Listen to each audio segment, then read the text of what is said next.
The final point I want to look at before we get into some questions is the time of day that your scenes are set. Again, this is another really big one. So the time of day is crucial is the difference of where those scenes are set. So if we have a look, if you've got a night scene at a train station, that's a quantum leap from a day scene in somebody's backyard. So once you're shooting night exteriors, you have a lot of lighting stuff to set up. It can be hours. You know, even on productions, that could be 2, 3, 4 hours just to set up that lighting. So that's very different than in a backyard of someone's house during the day. Now, this isn't to say that nighttime is a problem. It's just where you set the scenes with the time of day. So an interior, so if you're in someone's bedroom at night,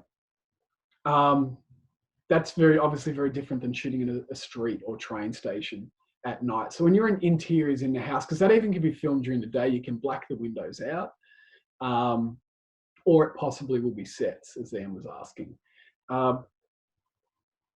And again, it's a balance within your screenplay. We're not sort of saying you want everything just to be daylight outside. Some films are all set at night and some are all set at day, which works, but you just want to find a balance in your screenplay. If you've got lots and lots of scenes that are happening outdoors at night, that is just going to be a slower film to shoot and therefore more expensive. And again, if you just go, oh, walking down the main street, my characters come out of the train station at night and then they walk down the main street of the city. You know, that's such a big deal. Going, at least going, could they be sitting in a park and having this conversation? You know, can they be sitting in a day or night? How that will differ. So you just want to find that contrast and balance in your screenplay of where you're using night and day, and just kind of really think about that. And the time of day also where, and this is what you watch, I love watching in films when they've set certain scenes at a time of day to really help the budget. And a classic one is people always working back late at night. So we see that a lot. And you think about, you could have a busy corporate office, if you go back with our earlier scenario we're talking about with the CEO and the janitor and the receptionist and security. You could have a scene with them during the day when it's a madhouse. You know, there's all these employees going, everything happening, lots of extras coming, going on the main cast. Or you could also just set the scene at night, where they stay back and they're working and it's them by themselves in their office. See the difference between those two scenarios? No extras, no additional cast.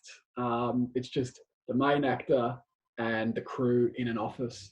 And if it's an office, you can still shoot during the day to make it look like nighttime as well. Just to wrap up before we get into questions, there's one example I watched recently that encapsulates so much of this. Is a horror thriller called Hush, which came out a few years ago. It's a great film, so to watch anyway, but it's one location. So the premise is it's a deaf and mute writer has retreated into the woods to live in solitary life, and she must fight for life when a masked killer appears at her window. So it's just a woman by herself in a house out in the woods, and the other main cast is the guy who's trying to kill her, and there's 2 other supporting cast, but they're only in for 1 or 2 scenes each, and one of them is through video conference on a phone. And it's set both at night and day. So there are night scenes and there's night exterior scenes, but there's the scenes during the day. And a lot of the night scenes also happen inside the house. I'm suspecting with a film like this, they would have built a set for it. But even if it was at a house location, when you watch the film, there's this balance between inside at night, outside at night, day scenes as well.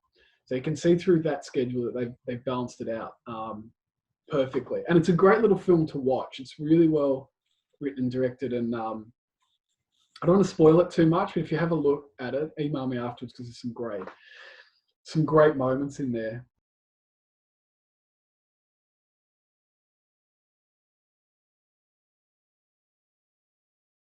Was there any questions on any of that or any other areas? Just got a question about the term low budget.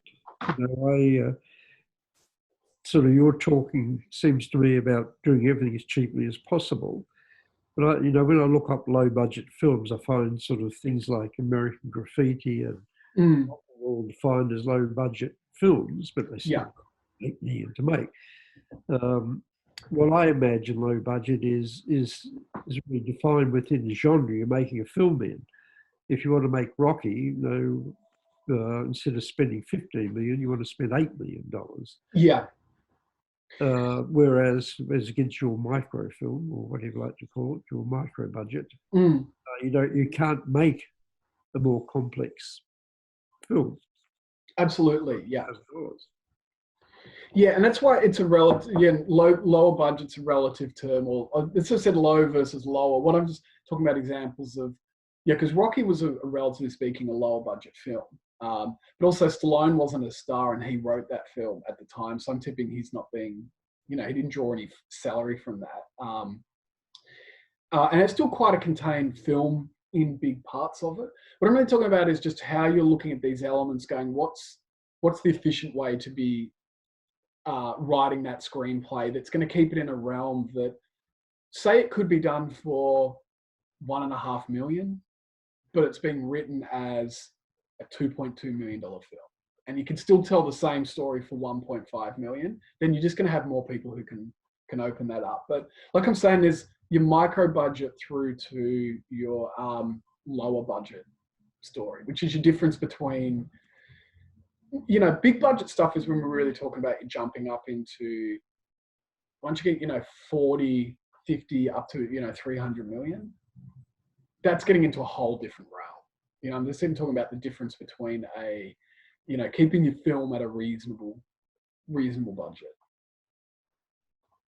Right. And also it's interesting, something like Rocky, and there's some of those examples where they talk about these films that will, you know, a low budget and they only cost this amount to make, but also if they adjust them seasonally, it works out to be quite a bit, some of them. So, you know, you just see these examples and they go, it only costs this amount. And you go, well, if they're doing that now, that actually would be, you know, that would be $1 million film or more. Night of the Living Dead's a really good example of that. Small cast out in almost single location at a farmhouse, getting wiped off one by one with zombies. And it was a lower budget one, but if that was going to be made today, that still would be a couple million.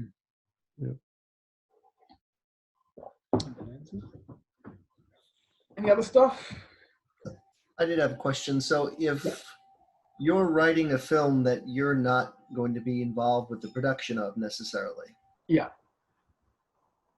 should you write the film the way, to the ideal that you would like to see it done, and allow the producer to, you know, say that's got to go, whatever? Obviously you'd like to keep script control, but do you write the film the ideal way that you'd like to see it, and it's someone else's issue because you're just the writer on that film?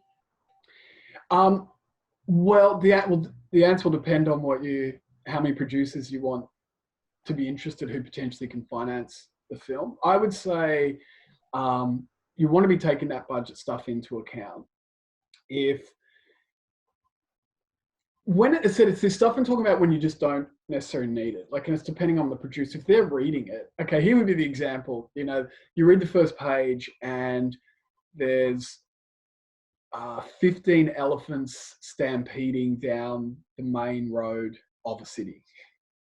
Now, if the producer's reading that, they're going to go with two things. They're like, how am I going to find 12 elephants? And I'm going to shut off part of the city. And then I've got all this. But then the bit is they're going to go, if I'm going to do that, I absolutely know that I have to do that for the story to work. That would be the example of that. You might be able, you know, a producer might be able to go, yeah, I can do that, but that's suddenly now a much more complex and expensive scene to be making. So it's really just that bit when you read it and go, oh, okay, well, the story works. And incidentally, it only has 4 locations. It only has 5 cast members, and it's deliberately writing. Because the other bit, if you're you want to get your films made. And that's the bit when you read. There's someone on a short film I directed a few years ago, and the budget was lower on that, and it was all set in one bar, which is great. And I was like, cool, we just need to find the bar that works perfect. All the films set there. And there's a scene when there's 30 extras. We're going, that's not a problem. It's just one scene. That's where we'll spend our time and money for that big scene, but it's just not 30 people in the bar for every scene. And it's not in the bar, and then the characters aren't out on the street, then they're not getting on a train, and in this, it's just a bar in the city. So, because the other thing is just take into account, if you write a great film that's $50 million to make, that's great, but you just got to get it into the hands of people who can make $50 million films. Thank you. Or more, yeah. And to say, now with studio, it's pretty much the big end stuff is just studio films, You don't kind of write a $300 million film and then walk up to a studio and they go, okay, cool, we'll take it. Yeah, unless you're established or it's a property they've got the superhero films, they hire writers to write for them. And the budget for that doesn't matter. They don't care. I'm just talking about if you're outside of that studio system, which is the majority of films. Independent films, yeah. Yeah. Which is that outside of Hollywood is pretty much all other filmmaking. Yeah, even big industries, if you have a look at a lot of stuff, a lot of stuff made in the UK is still under $5 million. Because the other thing is you got to make the money back. Yeah. If you write a $50 million, that's the other thing. If you write a $50 million film, then by the time it's marketed, it might be up around 80 million, which means it's got to make at least 300 to be profitable. Right. It's quite a gamble. Good point. Any other? Those UK films, they usually feature a well-known cast member. Mm. How much of that budget would go into the cast, using the established actors? Yeah, sometimes a big. It's less than 5 million. How much would go to casting? It would depend on who the cast member is and what the production itself is. So a film is they might go, we're going to spend most of our money on the cast. So that's one of the other bits. It's that balancing out. So they kind of go, we've got 5 million. We want to spend a big chunk of that on getting a really good cast. So we can't spend a lot on how many days we shoot. And the other thing is scheduling comes down to just how many days you can shoot, because every day costs money. So it might be like, if you've written a film, you go, okay, we're going to spend a lot on the cast and we can shoot this film in 40 days. Great. But if there's lots of locations and it's got to be a 50-day shoot, and then they go, we can't shoot 50, we can only shoot 40, then you have to decide, do I get rid of scenes? Do I get rid of cast? Do I drop that level? The cast can be a big chunk, but it'll depend on who it is and what the project is. I don't know, on certain ones you hear that, so-and-so got paid this amount. But then there's lots of name actors who do lower budget films because they really like the project. So it really, on proportion of the budget, it really depends on what they're actually, which sort of production they're doing. So on a, if you're going to hire an absolute A-list actor, that just adds 30 million to your film straight away. If they're doing a big studio film, but they might, the actors, and they kind of go, I want to do this little indie, it's just a $5 million film, and they're only going to get paid, maybe $100,000 to make it because it's a pet project. So that's kind of like it depends, really. Yep. Hmm.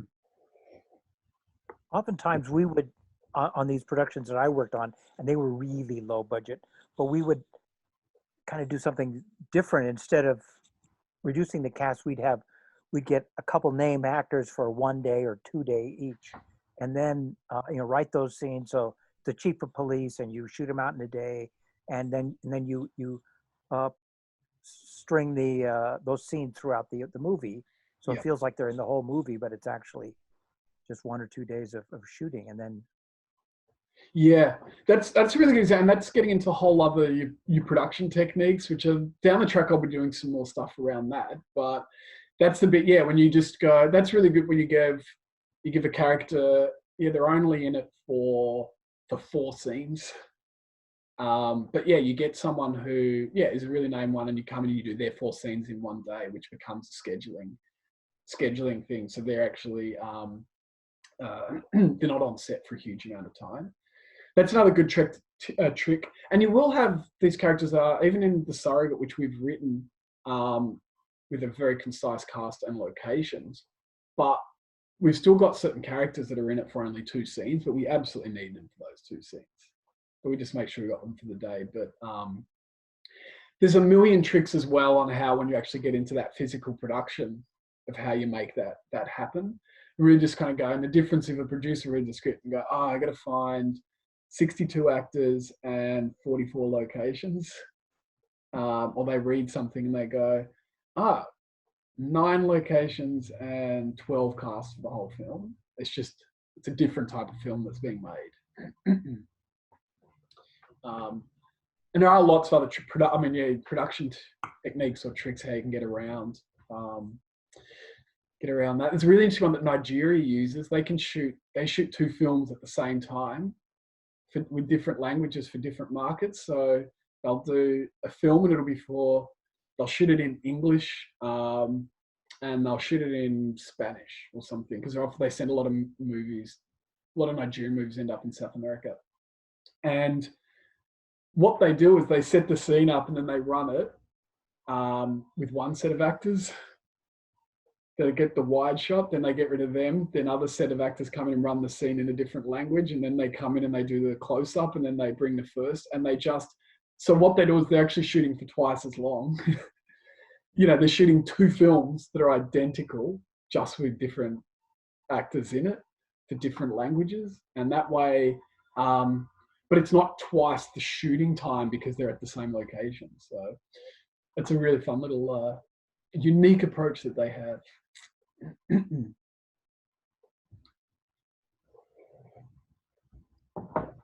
Any other question on that? Yeah, Cheryl?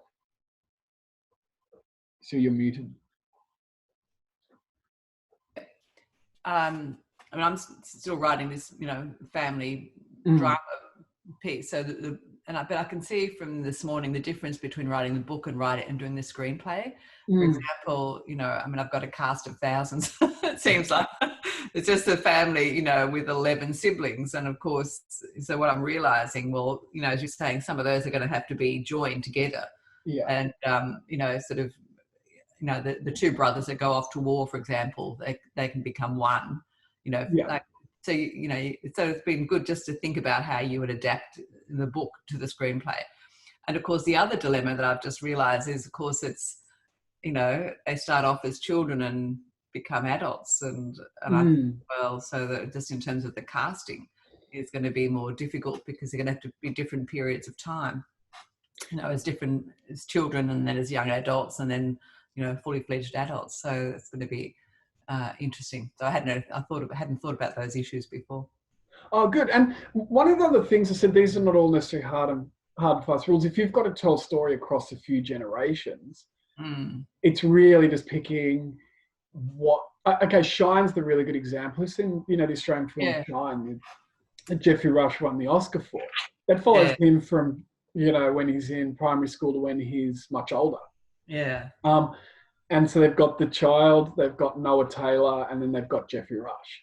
But if you have a look, it's kind of about a third of each of the film has dedicated to that storyline. Yeah. Which is fine. So they go, we've got to find, we're just doing the actor, and we've got Noah Taylor's got the middle third of the film. Jeffrey Rush has got it bookended. Plus we've got the child one. So we're seeing that person move through different eras and with different actors. Yeah. It's just the example that I was talking about with the one I was mentoring the writer on last year. It was 3 or 4 scenes just to set up what that point of, but they're all of different ages. Whereas Shine goes, we'll follow him as a little boy and we'll show how he was influenced in the relationship with his father. Yeah. That's the key to it. It's not kind of going, we'll see what he was like at 5, 7, 9, and 10. It was like, what was it like at that age? No, that's good. That's really, that's been great. And it's what you'll see TV shows, and it's actually interesting when you watch TV shows how they manage their budgets, because everything is budgets as well on shows, and that's why certain episodes you just don't see certain characters. Walking Dead was doing this for a while when I used to watch it. You can see where they throw their money in a Walking Dead. It's the first 3 episodes of a season is all action, most of the cast, really big set pieces. And then for about 4 or 5 episodes, each episode will just be following a couple of those characters and it won't be big action. And then when it gets to the midpoint of the season, they'll have a big episode to hook you.